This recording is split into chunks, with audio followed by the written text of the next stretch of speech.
Prima vendemmia a Mazzorbo per l'uva d'Orona, un vitigno che si credeva scomparso, a tagliare i primi grappoli Luca Zaia e Giorgio Orsoni. Edizione di Venezia dei telegiornali di Antenna, 3 Nord-Est, buonasera. D'Orona o uva d'oro è una vite autoctona dell'isola di Mazzorbo nella laguna veneziana. Ora, grazie alla volontà della famiglia Bisol, questa, che è un'uva assolutamente pregiata, sarà coltivata per ottenere un vino tutto dedicato ad amatori e collezionisti. Oggi la vendemmia, vediamo.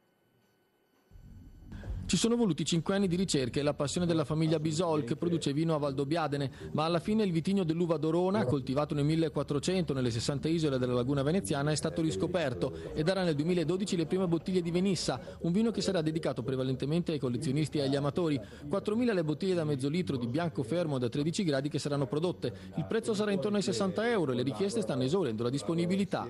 Dalla Cina a Hong Kong, dagli Stati Uniti all'Inghilterra, tutti stanno prenotando queste bottiglie proprio per non perdere l'opportunità di avere la vendemmia numero 1. Chi coltiva in laguna deve affrontare i pericoli di tutti gli agricoltori e in più l'acqua alta che porta il sale marino nei campi e rischia di bruciare le coltivazioni. Ci vogliono passione e dedizione. E qui andremo quindi a sviluppare una grande passione, ma anche se in realtà, visto il successo che sta ottenendo questo nostro esperimento, l'obiettivo è di espanderci in altre isole. La prima vendemmia dell'uva d'Orona ha visto protagonisti Giorgio Orsoni e Luca Zaia. Per il sindaco di Venezia queste attività sono da incentivare in nome della specificità del posto. Come in tutte le cose bisogna cercare di assecondare quella che è la natura dei luoghi, più la si asseconda e più si guarda in prospettiva. Luca Zaia nel suo elemento, quando si è in mezzo ai campi e a chi li lavora, non lesina una stoccata a chi sponsorizza gli OGM. L'OGM è una schifezza, cioè noi non abbiamo altro da aggiungere, è un'autentica schifezza,